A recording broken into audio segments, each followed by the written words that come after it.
Welcome to Sports Talk with RJ. I'm Steve Risser, along here with Justin and Alfredo.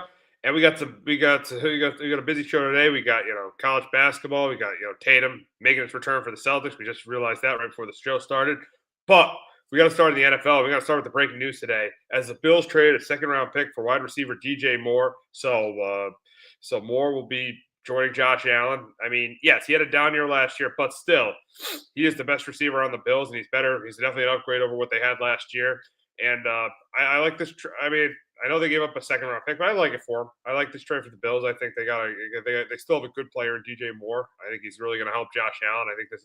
I think ultimately this is a good move for the Bills, and a move that's going to help them, win an AFC East championship or even possibly get to the Super Bowl for the first time in Josh Allen's career. Yeah, absolutely. Their wide receiver core has not been great the last couple of years. They need a guy who can, be able to separate. They really seems like they haven't had that the last couple of years, and he's making a lot of money. But he's the best wide receiver that they've had here the last couple of years, and you're running out of time. I shouldn't say totally running out of time with Josh Allen, but he's getting close to 30, I believe now. You got Mahomes coming back. You got to get over the humps one of these years when you got a guy like Josh Allen. So yeah, I think GJ Moore helps. And yeah, I think for the Bills, definitely right there to win the AFC East next year. Yeah, it leads me to my next question. Are the Bills the best team in the AFC East? And seeing what's happened with the Patriots, seeing who they released yesterday, right now, I'm going to say yes. I think the Bills are as of right now. I'm not going to make this official. This is on, May. This is on May 5th. As of May 5th, no, I mean March 5th. Yes, I would say the Bills are the best team in the AFC East because the Patriots lost Stephon Diggs and going to replace him. And the Bills, I know DJ Moore is not that is probably one of his worst statistical years last year, but I think he's still pretty good. And I think he's still going to help the Bills. So I would say yes. I would say the Bills are the best team in the AFC East right now. Yeah, I think so too, because the Patriots schedule next year, and some of the Bills' more favorable home games next year, or tougher games, are at home. Like they got the Chiefs at home, they got the Chargers at home, the Bears at home, the Lions at home, the Ravens at home. So most of their bigger games next year are at home in their new stadium. So I know they got to go to play the Rams out there and the Packers and the Broncos, but um, so I think that's going to help that the Bills' schedule is going to be a little bit more favorable than New England. So, and yeah, we'll see what New England does to bring in another number one wide receiver in the next couple weeks. But so yeah, right now I'm going to take the Bills. Yeah, I think right now you got to take the Bills. I think right now you do. It's close. I mean, it might change seeing what New England does in the receiver market, and seeing how they address their hole with their number one receiver. But yeah, right now I think you got. I think right now you have to take the Bills. It's early. It's early, very early, but right now I think you have to take the Bills. And then taking a step further, should this team be the favorite to win the AFC? I'm not going to go that far. If they had Sean McDermott, I might say yes, but with a first-year head coach, first-year defensive coordinator, with a lot of with a first-year head coach, it's just hard for me to say they're the favorite to go to the Super Bowl. I think it's hard with a first-year head coach to get to a Super Bowl, and Joe Brady has no head coaching experience, so I think it's hard with a first-year head coach to get to a Super Bowl. Yeah, absolutely. I think they have all the talent in the world to do it. They have Josh Allen. But yeah, I'm with you. I just think with a first year coach, it's a wild card spot. You don't know what you're gonna get. I do like Joe Brady, but it's a tough job because there's a lot of expectations on this job. So I'm with you. Mahomes to be back healthy. Bo Nix should be ready to go, and that's a team that knocked him out last year. Um, so I'm with you. I wouldn't make them the favorites right now either because we don't really know how good of a coach Joe Brady is, and AFC Championship game going on the road. Maybe they play Kansas City. Pretty tough to outcoach Andy Reid. So so yeah, I'm with you. I would not make him the favorite right now. Yeah, again, look at the AFC. You got the Patriots in their division who went to the Super Bowl last year. I mean, you look at you got the Chiefs, you got the Broncos. The Chiefs should be back. You got the Broncos, even though they traded Trent McDuffie yesterday, they should still be back in the mix. You got you got the Broncos, you got the Ravens. So even Houston with their defense. So you got teams there in the AFC where it's going to be hard. I know. Again, that's why I thought this was a mistake firing McDermott because you have a real opportunity this season, and then you have a first-year head coach, so that's where I think it's going to be difficult. But at the end of the day, you got to like this. You really got to like this move for the Bills. They needed to upgrade the receiver position, as you saw last year. That was definitely a weakness for this team. So I don't love the move because I think DJ Moore is on the down, says on the back nine of his career, but I do like the move because it's an upgrade over what they've had. Yeah, absolutely. And that's a huge thing. Yeah, it's an upgrade, and he'll be able to give Josh Allen a wide receiver that he can kind of go to on third down and kind of feel confident about because yeah, he really hasn't had that in a couple years here, pretty much since Diggs left. So yeah, I'm with you. Yeah, it's a good move for him. Yeah, he's getting older. He's making a lot of money, but it's a move the Bills kind of had to make here, and they had to find somebody here to be kind of the number one receiver. So it's a good move for him. But yeah, we'll see. But yeah, I'm with you. I don't think it makes him the favorite either. Win the AFC. Yeah, so we'll see what happens with the Bills getting DJ Moore. But we got to move on to the Patriots, who yesterday re- uh, released Stephon Diggs. I think we kind of saw it coming. I think we kind of saw it coming, even though I would have preferred to keep him. I would prefer to keep him. They still have him 2 years under contracts, and I think they had a good year this year. Even though his playoffs, he was not good in the playoffs. He still had two huge games where he had over 100 yards receiving against the Bills and the Ravens this year. So he had a really good year. So, but here's the thing. Here's the thing with the Patriots right now is they're gonna have to, they're gonna have to address this. They're gonna have to, try, sign it, sign Alex Pierce in free agency next week, or they'll have to trade for AJ Brown. And really, the big question is now that Diggs is gone, is would you give up that 31st overall pick for AJ Brown? Would you do it? I wouldn't do it. I would wait. I'd wait to see. I'd honestly try to maybe sign Alex Pierce, or if that's not the case, just wait to see if the Eagles would just give up a 2 for AJ Brown, because right now they want a 1, but I don't think anybody's going to give up a 1 for AJ Brown. So I'd wait and I would wait for the Eagles to get to lower their asking price and then trade for AJ Brown to get a 2. So I would not give up the 31st pick. If worse came to worse, you didn't get Diggs or Brown, I would draft a receiver with that 31st overall pick. I would not. Brown or Pierce. I would draft a receiver with that 31st pick. I would not trade for AJ Brown I would not give up the 31st pick. Now I would definitely give my second round pick for AJ Brown, but I would not give up the 31st pick for AJ Brown. I would not do that. Yeah. I wasn't shocked that Diggs got released. I know there's been some off the field stuff with him. You know, with kind of the arrest a couple of months ago. Like I'm not shocked, and they didn't have, and they got out without, they don't have to pay him a dime for his last few years. So, um, I wasn't totally surprised by the move there. And yeah, with AJ Brown, I honestly just don't, and I've kind of said this for a while now. I really don't want him on the team. I just think he's too much of a head case, and like if he doesn't get the ball, I don't want him going up to Drake May after the game and getting angry at Drake May because he didn't get the football.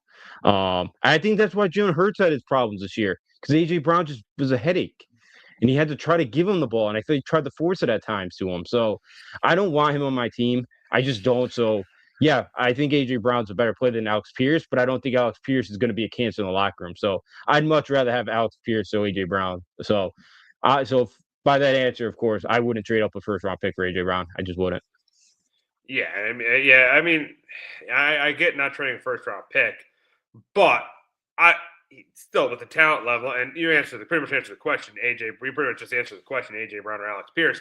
I was still going AJ Brown or Alex Pierce because I think AJ Brown's a 3-level receiver. He can run short routes, he can run intermediate routes, he can run deep routes. Alex Pierce is kind of a one-trick pony. Alex Pierce, he's a good player. But when AJ Brown's playing at his best, AJ Brown's definitely a better player than Alex Pierce. So if it was up to me, I would definitely rather. Yes, I know Brown was a distraction, but I think just things. I think things got. He wore out his welcome in Philadelphia. I think things just got tired of things going on in Philly. Now, should have he been more bought in, seeing that they won a Super Bowl the year before? Yes, but he does have that relationship with Mike Vrabel. He does have that relationship with Vrabel. I think it could work. I wouldn't give him a first round pick, but I think it could work. That's why I'm definitely taking AJ Brown over Alex Pierce. Yeah, no, I get it. And yeah, maybe Vrabel could keep him in check and all that. But again, maybe in 3 years he wears out his welcome in New England, and then you get nothing for him on the back end, or you can't really trade for him, or you got to end up cutting him. I guess that's maybe a risk you're willing to take if you can win a Super Bowl, but it's not a guarantee. I do think he's a nice player. I do like AJ Brown. To me, with a younger team, I'd rather try to make a big swing and see if there's any chance in the world the Vikings would give up Justin Jefferson. I know that Oh, probably not. that's not happening. That's not happening. There's no way that's happening. Yeah, but that's where I would try to go. But yeah, I know Alex Pierce isn't. He's good. He's not great. AJ Brown's better. I just take a ton of the stock of just the off, or just the stuff in the locker room last year. Like, yeah, you said it perfectly. Like he's coming off a Super Bowl, and he's that big of a distraction for that team. And I think it was a part of why that team kind of didn't live up to expectations like they did last year is because he's being a pain. I know Mike Vrabel, yeah, has a relationship with him. I just still with Drake May, I just don't want. I wouldn't want my quarterback dealing with somebody that's going to be hot headed and sitting there reading a book on the sidelines. You know, when he's not getting the football. That's just a giant distraction. Yeah, I get it. I get it. I get it. I get it. But just talent wise, I take AJ Brown. Just the talent. He's a 3-level receiver. When he's focused and locked in, he's a top 10 receiver. Which I think he could be if he goes to the Patriots. I think he really could be. I think he'd be an upgrade over Stephon Diggs if he goes to the Patriots. I think so. But yeah, it's high risk. It's high risk, high reward because you talk about the risk. If I'm reading the book on the sideline, not being engaged in Philadelphia, he could really hurt. He could really hurt you if things don't go right. Yeah, yeah, absolutely. So, yeah, he's a great player. I agree. He's one of the best wide receivers in the sport. When he's focused and he's there 100%. But that's not always you just don't you never know with him. So, yeah, it's a high risk. But the high risk, but it could be a high reward situation. So, we'll see if the Patriots end up taking the risk, and yeah, maybe they give up a second rounder eventually when the asking price goes down. But we'll see. Yeah, we'll see what ends up happening there. We'll see what ends up happening with AJ Brown. We'll see what happens with Alex Pierce. We'll see which team ends up getting. We'll see which team ends up getting him because I think he even though he's kind of a one trick pony. I still think a team's going to give him 25, 30 million next week in free agency. Well, we got to get to a big trade yesterday, and that was between the Chiefs and the Rams.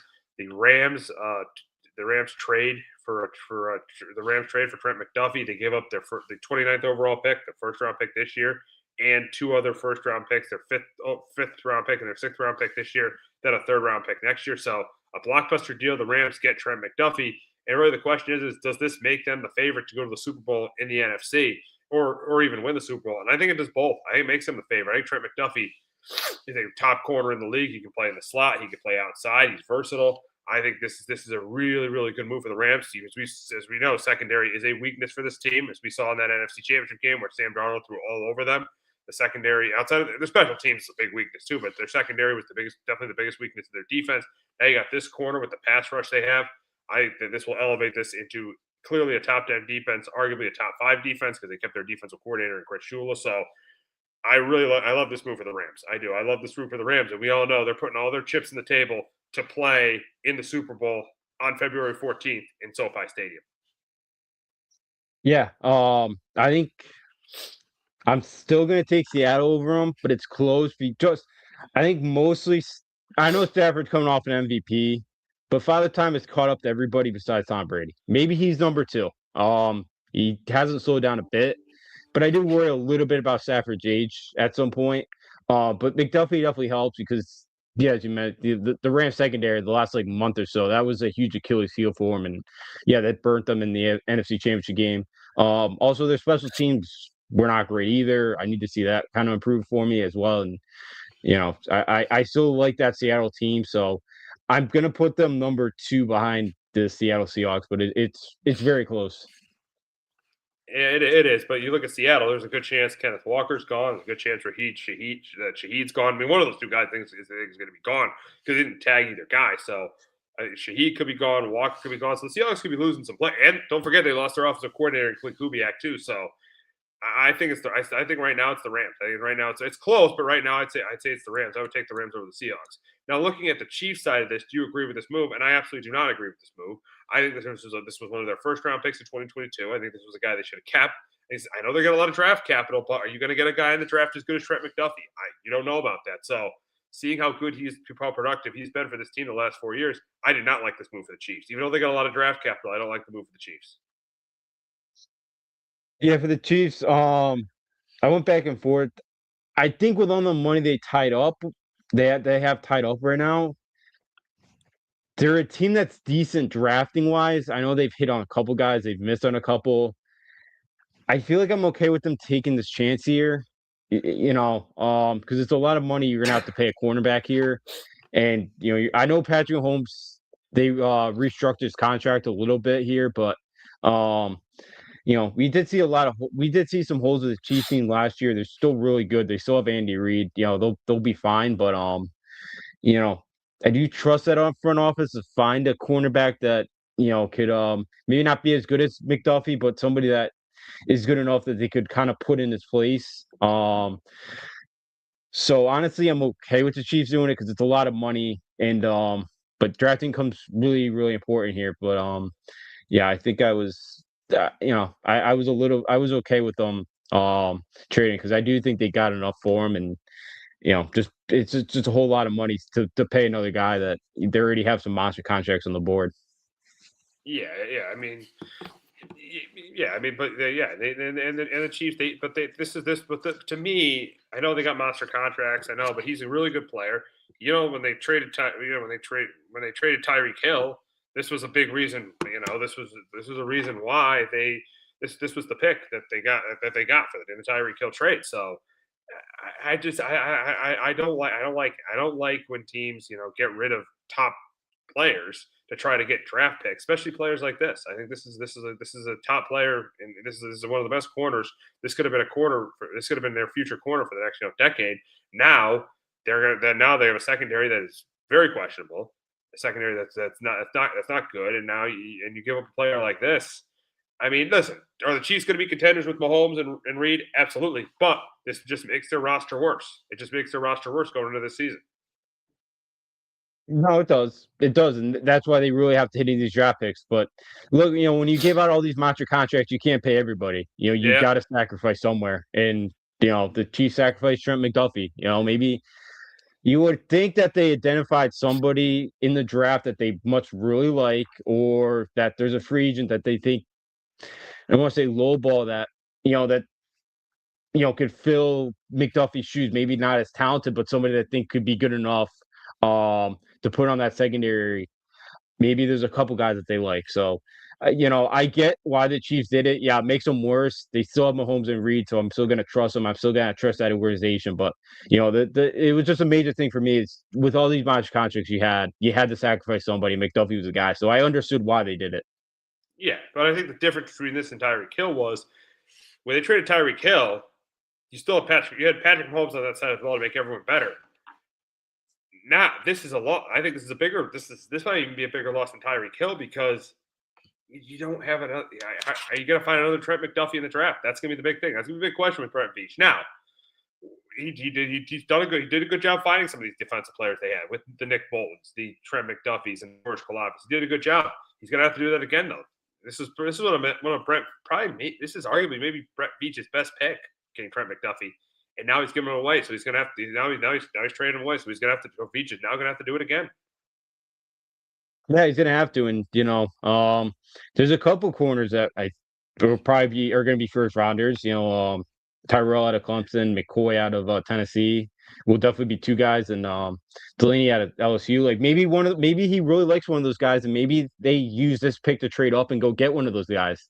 Maybe after the combine they loved one of those three guys, or maybe there's somebody else that they really really like. So that's where my mindset is that they identified somebody in the draft or free agency that they really like, and I think that they're gonna or maybe it's on a different team that they're gonna trade for. Maybe there's somebody out there that they really like that they're gonna go get. So I trust that organization that they have a plan in place to go get that could maybe potentially be as good as McDuffie is in a couple years. Maybe they miss on it, but I just trust this organization that they have a plan, that they have a player that they have identified already that they really like, and that they're going to try to acquire to replace them with. Yeah, we'll see what happens there. We'll see what happens there with Trent McDuffie and the Rams. Now we'll get to the quarterbacks. And on Tuesday, the Cardinals announced that they are going to release Kyler Murray. They're going to release Kyler Murray. It's been a rough, after he got paid, it's been a rough 3-4 years for him with the Cardinals. Just him staying on the field, him being happy there. He's missed 27 games since 2022. Really talented player. I mean, he can move. He's got a good arm. Size is an issue, but it just seemed like him and the Cardinals were headed towards divorce, and now they are. And really, the big question is for Kyler Murray is what's the best fit for him and where should he go? And I think both. There's one team that's the best fit and where he should go. And that's the Minnesota Vikings. That's the Vikings. If you look at the teams that are interested, you look at the teams that are interested in Murray. The Browns, the Jets, the Dolphins. The Vikings clearly have the best roster. They won 9 games with J.J. McCarthy as their starting quarterback. Kyler Murray is an upgrade over J.J. McCarthy. He could sneak that. They could get into the playoffs with Kyler Murray as their starting quarterback if he stays healthy. Now it's a big if because he's missed 27 games over the last 4 years. If he stays healthy, there's a really good chance. There's a chance that the Vikings could get to the playoffs next year. So I think it's pretty obvious the best fit and the place where he should go is Minnesota. Yeah, I'm with you. I think Minnesota is the big obvious one. They got a solid roster. They have a successful pedigree under Kevin McConnell of reviving quarterbacks. Darnold, Cousins was pretty good there as well. So I think I think that's a strong contender to land Kyle Murray here, and I think with Big Donald to get him and I think Murray with that offense with Justin Jefferson with Addison, I think that would be a huge addition for him, especially in the Division Two that's so tough with what Caleb Williams did, and looks like the Bears are going to be on top of the NFC North again. You obviously have the Packers are always good, and you would think that the Lions even bounce back next year. So that's such a difficult division, and if you can get a quarterback like Kyle Murray, yeah, can he stay on the field? That's a question mark. But with the talent that he does have, I think the Vikings are definitely the most obvious one and best chance that he has for Murray to go if he wants to go win a Super Bowl to go to Minnesota and do that with that coaching staff and the weapons that he has. Yeah, without question, without question. I mean, I think that if you look at this division, it's a tough division because the Bears, they're back to at least being a playoff team every year. You look at the Packers. I think if Parsons can come back healthy after his ACL and they get Tucker Kraft back, they're going to be a contender. You can look at the Lions. I think the Lions have a bounce back year. This year. So the Cardinals need a quarterback. I think Vikings need a quarterback if they're going to compete in that division. Yeah, is Kyler Murray great? No, but when he's on the field, he's pretty good. So I think this would definitely be the best fit for Kyler Murray and the Vikings. Yeah, absolutely. I think it'd be good for them. Maybe they can sign him long term. And have kind of their quarterback that Kevin McConnell really hasn't had a long term quarterback that was supposed to be JJ McCarthy. We obviously saw it doesn't look great for him there for the future. So yeah, they can get a guy like Kyle Murray for the next couple of years where the rest of that division, besides Goff, who again he's in his 30s. I don't know how many years he's got left, but the Bears look like they have their franchise guy. Jordan Love's already signed long term in Green Bay, so Minnesota can kind of get that now with Kyle Murray. Maybe would be huge. Yes, absolutely, absolutely. And now we got to move on to the Cardinals piece of this and what do they do with the quarterback position. I think there's 2 ways they can go with this. They can either pay Malik Willis. There is the relationship with the LaFleurs. He played for Matt LaFleur last year in Green Bay. Mike LaFleur is the head coach of the Cardinals. Or I think either way they're gonna hang on to Brissett. They should. I mean, he's a very, very good backup. So I think either way they hang on to Brissett, he's got 1 more year left on his contract. Or what they also could do is if they do miss out on the Malik Willis sweepstakes, trade up, trade up for maybe trade back in the first round, get a Ty Simpson, develop him, and then have Jacoby Brissett start the year and then play him in the second half of the season. If Brissett struggles during the first half. So I think it's 2 options for the Cardinals. Either sign Malik Willis or draft a quarterback, trade up late in the first round or draft him in the second round. Yeah, I agree. I think you either go get a Willis this year.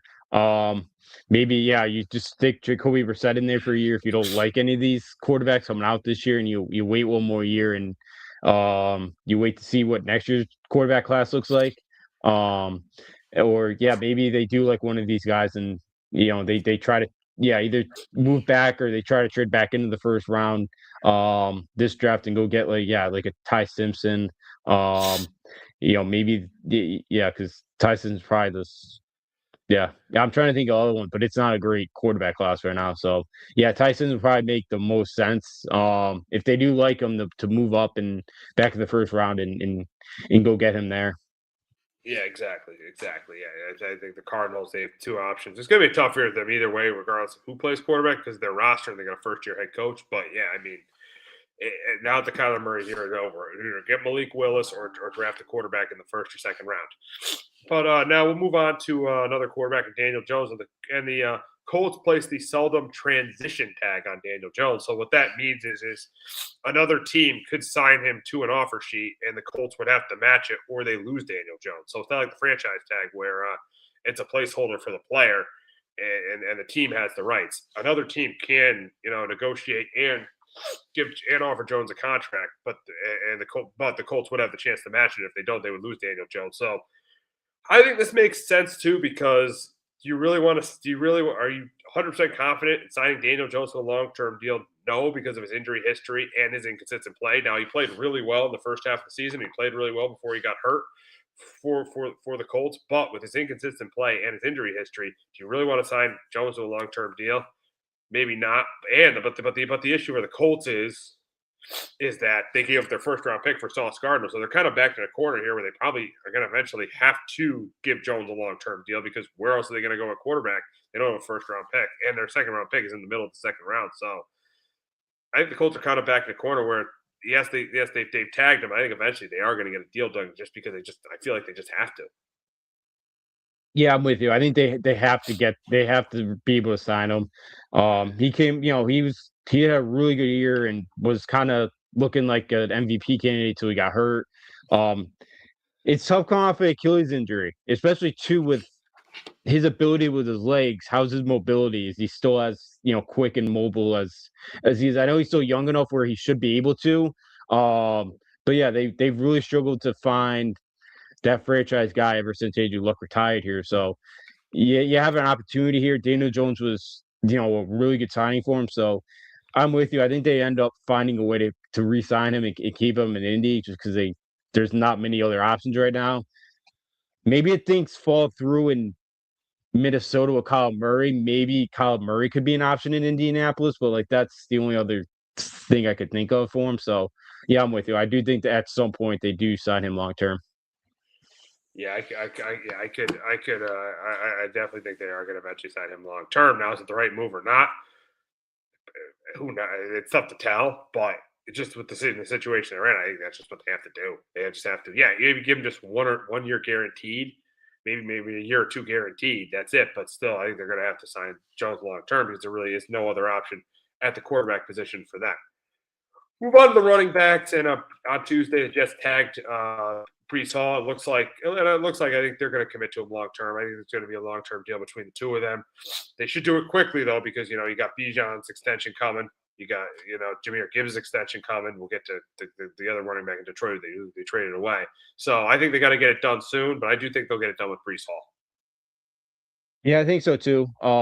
There's not a lot of talent here. They're rebuilding, obviously, so you got to keep some of your talent around. So yeah, I expect them to keep Bryce Hall because he's been a really productive running back with the little talent that they've put around him offensively. So I'm with you. I think they find a way to keep him long term here, in New York.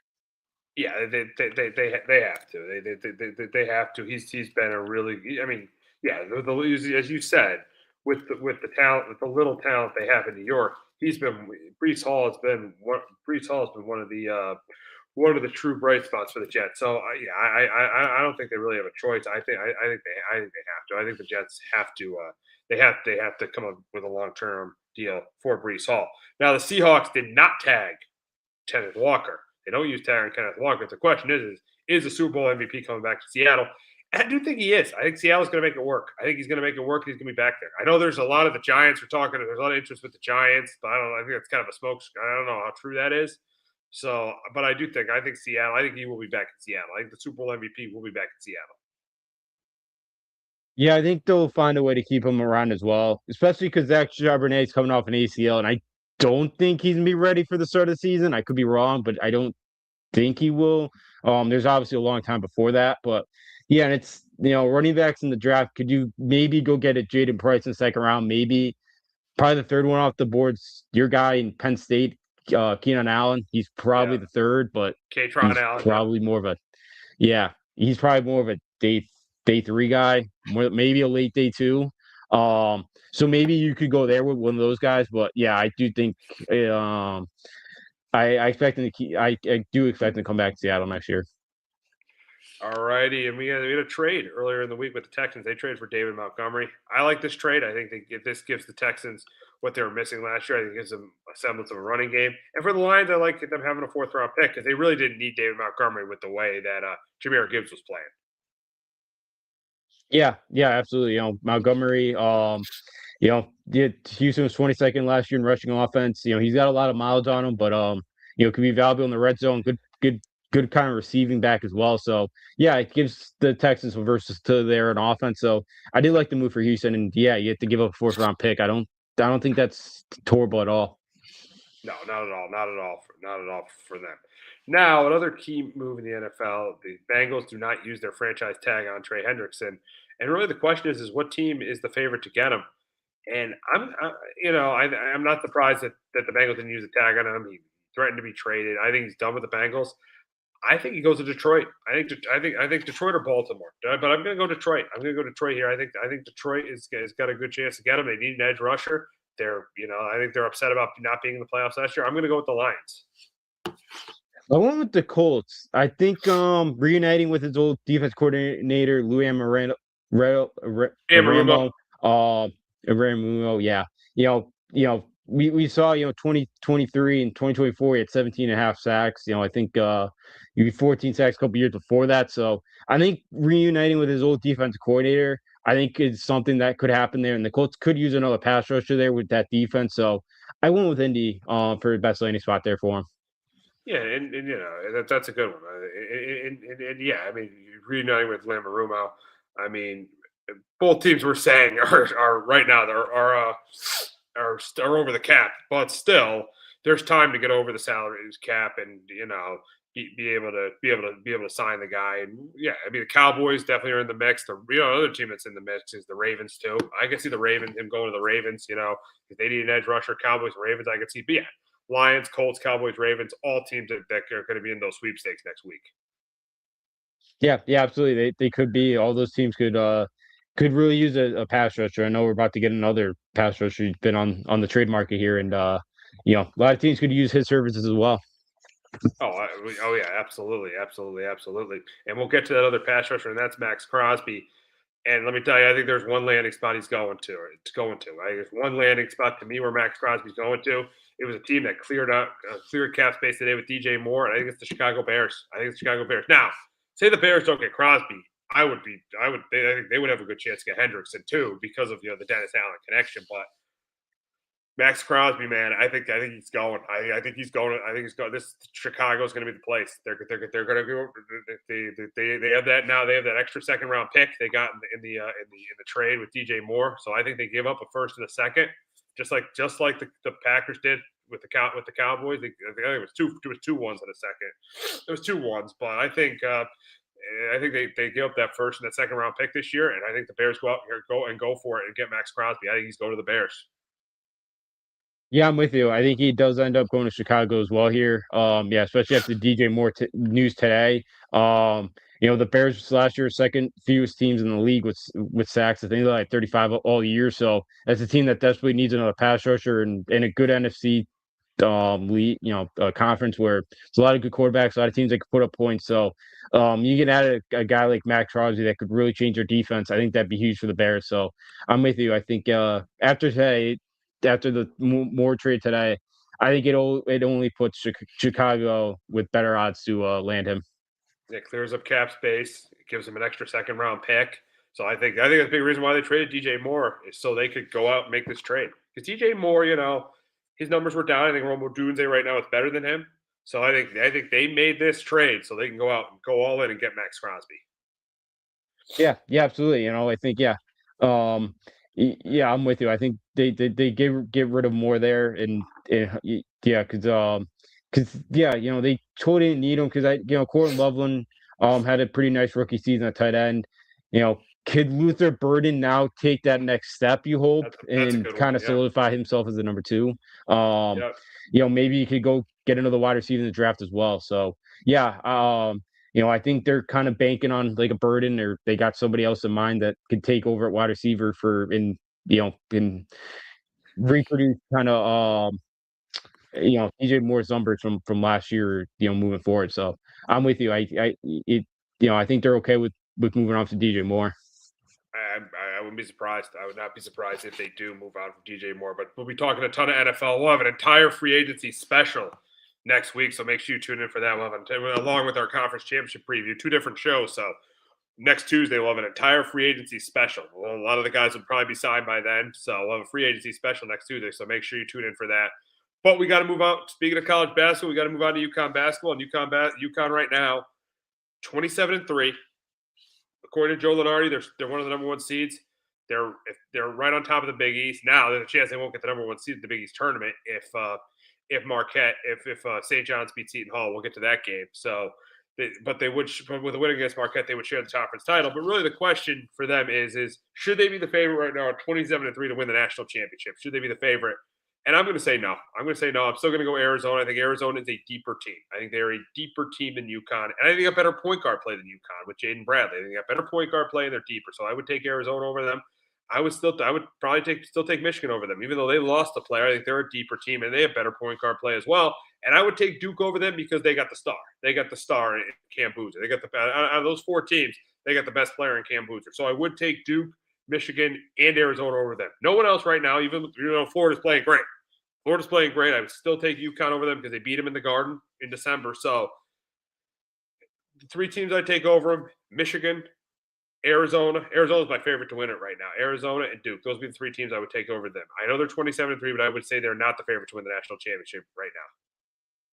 Yeah, I'm with you. I have those 3 ahead of UConn right now. You mentioned Michigan's injury with LJ Casson. That's the best backup point guard in the country. Really? So I think that's a huge loss. I'm a huge fan of his. So that was a huge loss. Because I like Ellie Kiddo's a nice point guard, but like you could speed him up and he could turn the ball over. So, but Michigan with their size, with their defense, they're a major problem. Arizona is solid too. Koa Pete back healthy. Jaden Bradley's done a really nice job too.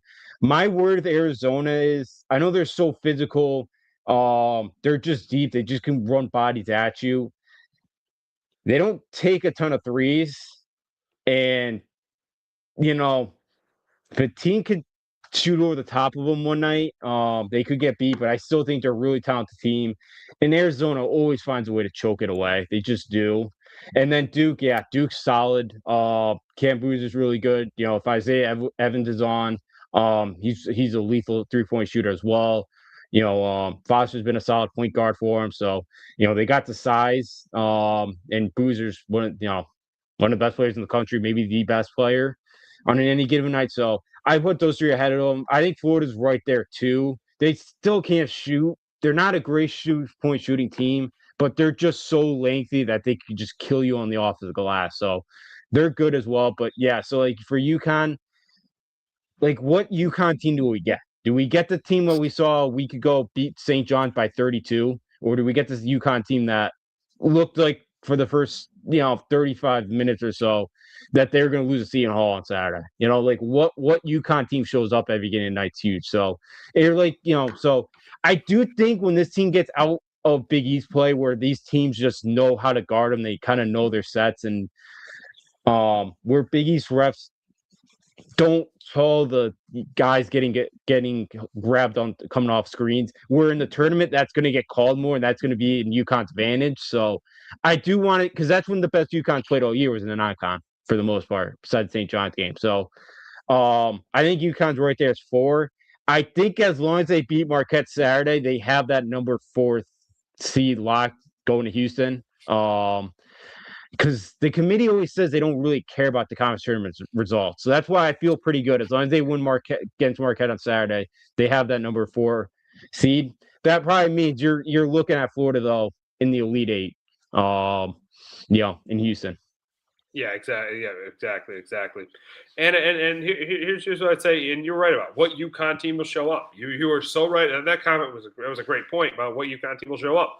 Will it be the team that against St. John's, or the team that showed up in the non-conference, the team that beat Illinois, the team that beat BYU when they were healthy, the team that beat Kansas? Florida. And I'll give them credit. The team that beat Florida, and I'll still give Kansas without Peterson. Arguably, they might be a better team without Peterson. So the team that beat Kansas, or is it going to be the team that barely beat Georgetown twice this year, barely beat playing the dunk is hard, barely beat Providence twice this year? Team that struggled both games against. I know Seton Hall's close to a tournament team, but the team that struggled against Seton Hall twice this year. So yeah, you made a great point about, or the team that got, that's most importantly, the team that got blown out to Creighton. So you made a great point with what UConn team will show up. And I think the other three teams ahead of them are more consistent. They're more consistent. So I wouldn't say they're the favorite. Now, are they a contender? Without question. But you said it perfectly. What UConn team will show up. And that's a great point because it's been very, even though they are 27-3, it's been very inconsistent this year. Now, I think the arrow is pointing up, but it's been very inconsistent with what UConn team will show up. They haven't been consistently a great team this season. Yeah, they haven't, and and I don't know why that is. Like, it's almost like they play down at times their competition, and which isn't great. Like, again, you play down an 8 seed or 9 seed in the second round, you might get beat if that team could shoot. Like, they play at St. Louis that can shoot the lights out of the basketball. Maybe you go home that Saturday or Sunday afternoon. It's possible. So yeah, it depends.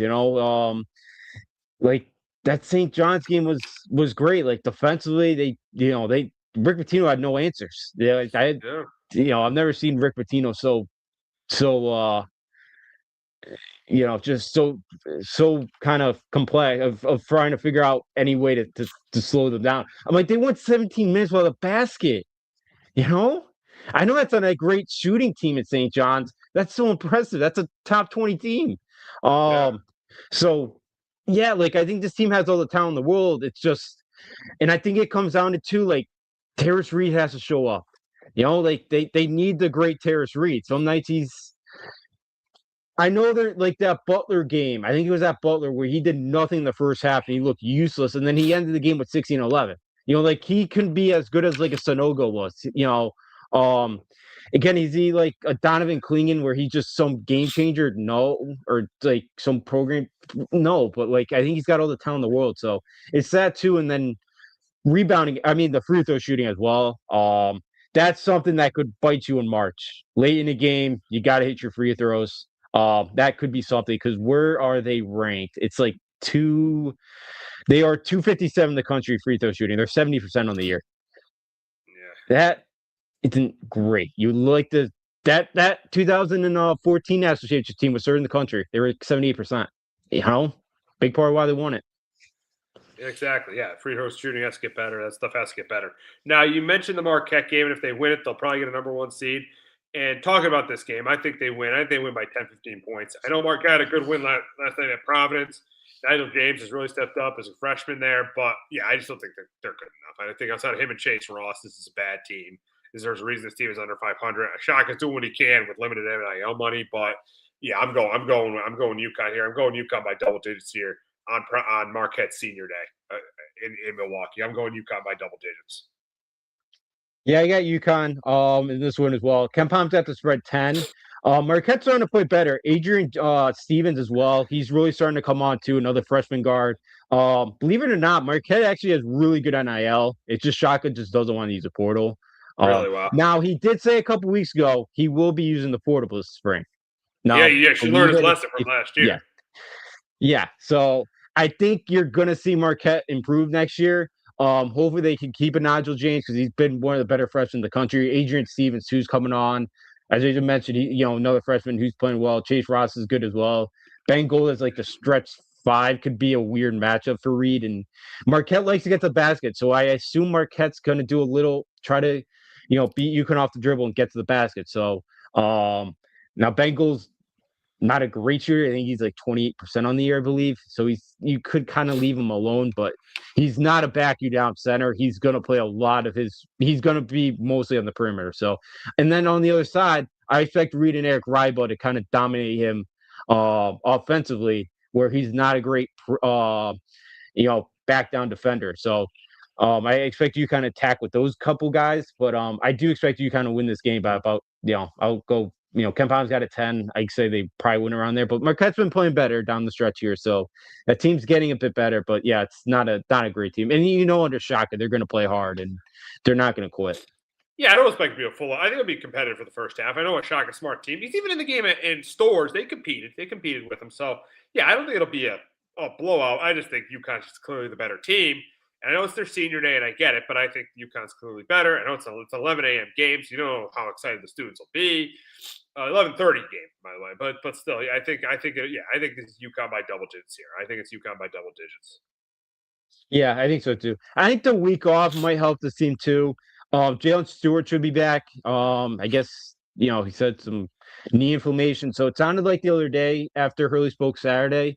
Um, that he's probably gonna be good to go for Saturday. I assume we'll probably find out today. Usually does his press availability, 2 days before the game. So I expect we'll get a more of an update today. But sounds like you get him back, which I think will be nice. So yeah, I expect this team to win.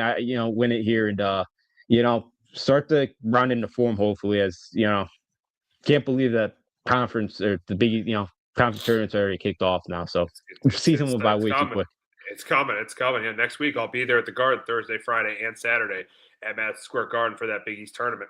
So now, if UConn beats Marquette, they will at least clinch a share of the Big East. Now, they can win it outright, and they'll know before they take the floor on Saturday afternoon if they will, because Friday night, St. John's heads to the Rock in Newark to face Seton Hall on their senior night.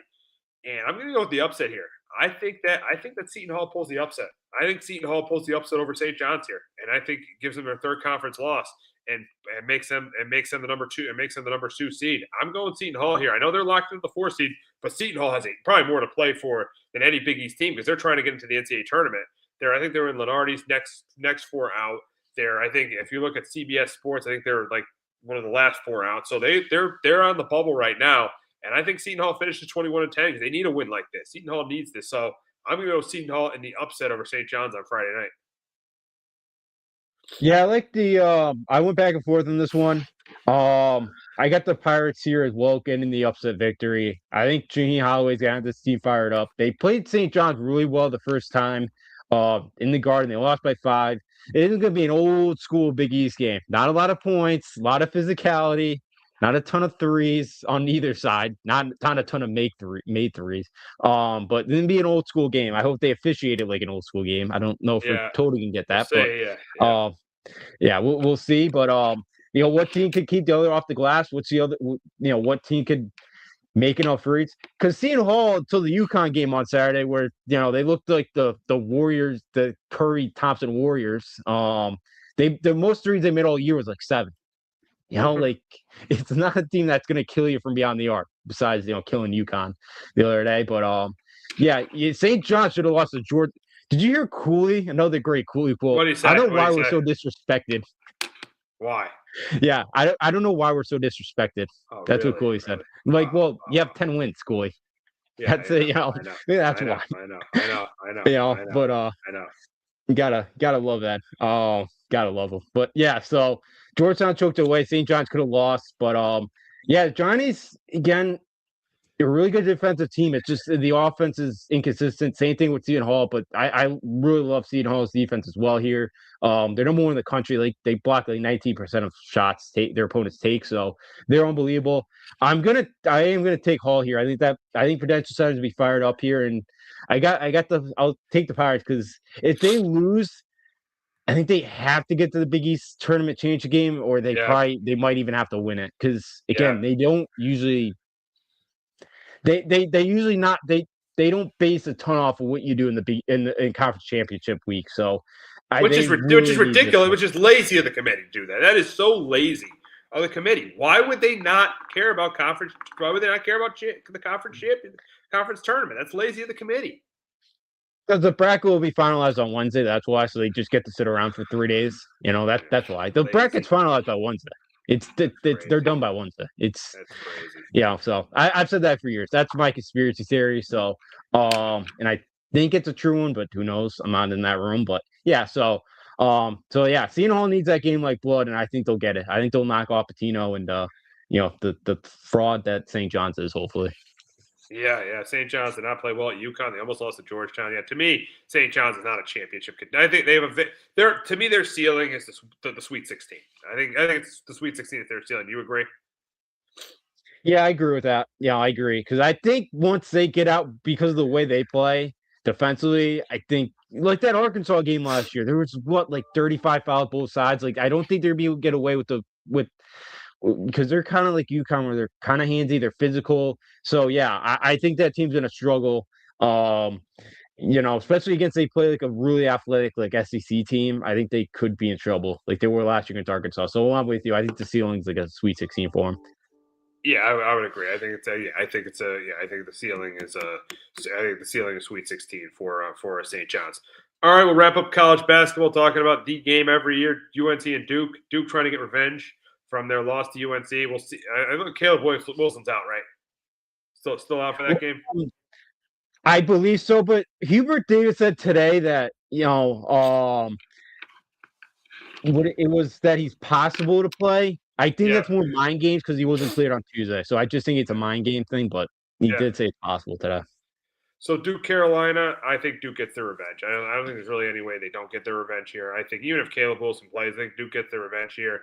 I think Duke wins. I think Duke wins it by double digits. Even if Caleb Wilson plays, I think they win it by double digits. I think because they're the better team. I'm going to go Duke here by double digits.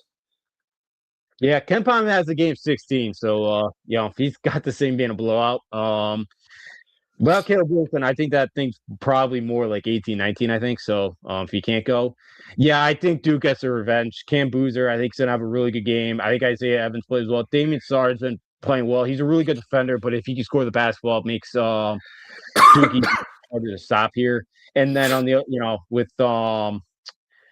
um, with North Carolina, Caleb Wilson played really well in that first game against Duke. He had 23 points. He's 8 for 12 shooting. So I think in this one, without Caleb Wilson going into Durham, I think it's going to be a tough task to come out with that victory. So I'm with you. Duke's playing really good basketball right now. They're kind of peaking at the right time.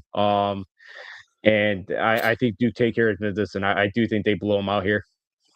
Yeah, I think this should be a game where Duke takes care of business. And I think that 16 points is assuming that Caleb Wilson isn't going to play, obviously, because they'd be less than a 16-point favorite if Caleb Wilson plays. Carolina's a good team. Carolina went five. And the ACC's the fourth best league in the country, but they went 5-1 without Caleb Wilson. So I'm not saying they're a better team without him because they got if they're going to be Duke, I think they need him. But the 16 points is assuming that Caleb Wilson's not going to play. So KenPom doesn't even factor in injuries. So 16 is like with Caleb Williams. So wow. Yeah. Well, Caleb he's got Duke as his highest rated team ever. He's got him at a 40. Come on. Even higher than 90. Yeah, even higher than 99 team. I'm with you. I think the little skewed. It is skewed. Yeah. Palm is skewed. But yeah, because I can tell you right now what Duke last year. He had Duke last year. Because I think Duke last year he had Duke. Well, he had Duke last year at 39. I'm with you. I think Duke's team from last year is better than this team still. I think it is, yeah. Especially with Knippel's doing with the Hornets. Knippel and Flag. Yeah.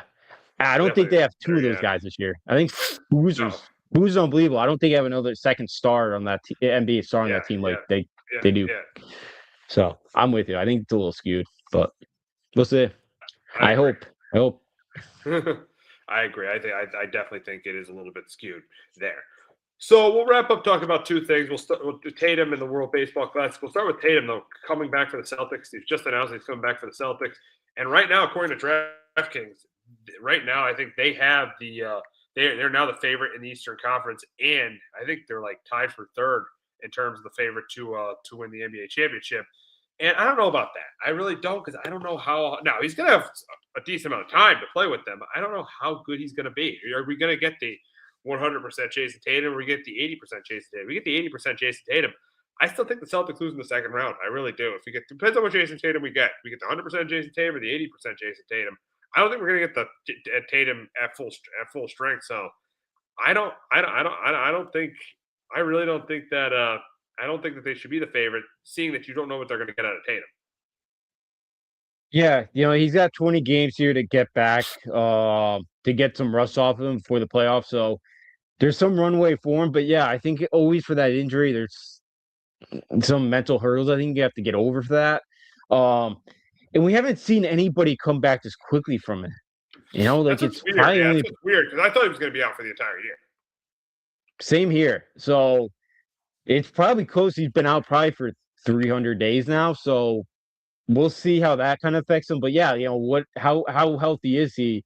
You would hope he's close to 100%, but we won't know until he steps on the floor. So yeah, this Celtics team could go down in the second round, or if he's healthy and he looks good, maybe the Celtic team does get back to the Eastern Conference. Maybe they can knock off the Pistons and win the East this year. But yeah, until like I see him out there on the floor and see that he's really 100% and he's back to the old Jason Tatum, that he's a top five player in the sport.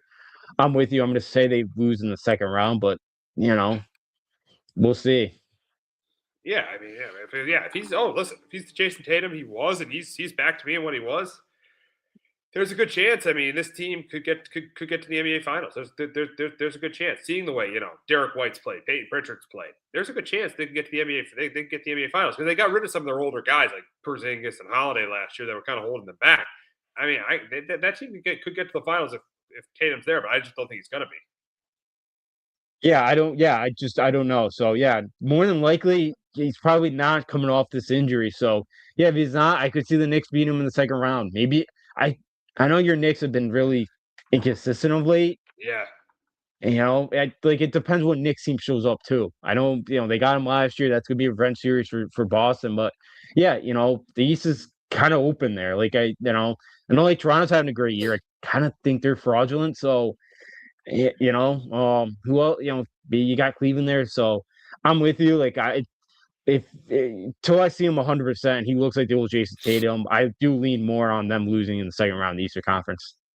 I can see that happen. I definitely can see the Celtics going down in the second round of the playoffs. We'll wrap up talking about the WBC, and that starts tomorrow. U.S. has got an easy, Great Britain, Italy. They got a really, really easy pool they're in, so they should definitely get out of pool play. But if you look at the odds, U.S. does have the best odds to win it. I think second is Japan and third is the Dominican Republic. Now, really, the thing is, if you're a fan of these teams, do you really want these guys playing it? You saw what happened with Edwin Diaz a couple of years ago. Do you really want these guys playing it? No, but it looks like with the U.S. team they have with Paul Skeens, with Aaron Judge, with Bryce Harper, with Cal Raleigh, the team that the U.S. has, I think they got a really good chance to get revenge on Japan in the WBC. Yeah, I think so too. I think that Dominican Republic team's really good. Yeah, with Vlad, they got Vlad. Yeah, Vlad, Juan Soto's on that team as well. So they got such a talented roster that they do worry me a little bit. But yeah, I think this team could, Aaron Judge led U.S. team. I think could get it over the hump this year and win it. Yeah, like it's tough for me to get into it just because it's my favorite 4 weeks of the year right now. No, so it's right. The timing of the WBC is terrible because it's right during March Madness. It's a terrible timing. Put this thing before spring training. You can play in these warm weather cities before then. Put it before spring training. The timing is absolutely terrible. And it's terrible, too, because it's right at the start of the baseball season. So if you get a guy hurt, he's going to be out for a while. Yeah, he is. And yeah. So he is, and especially these pitchers that are still building themselves up. I know Scooble's going to throw 55 or so against Great Britain. But, I know they're not going to go 4 or 5 innings deep. But, no.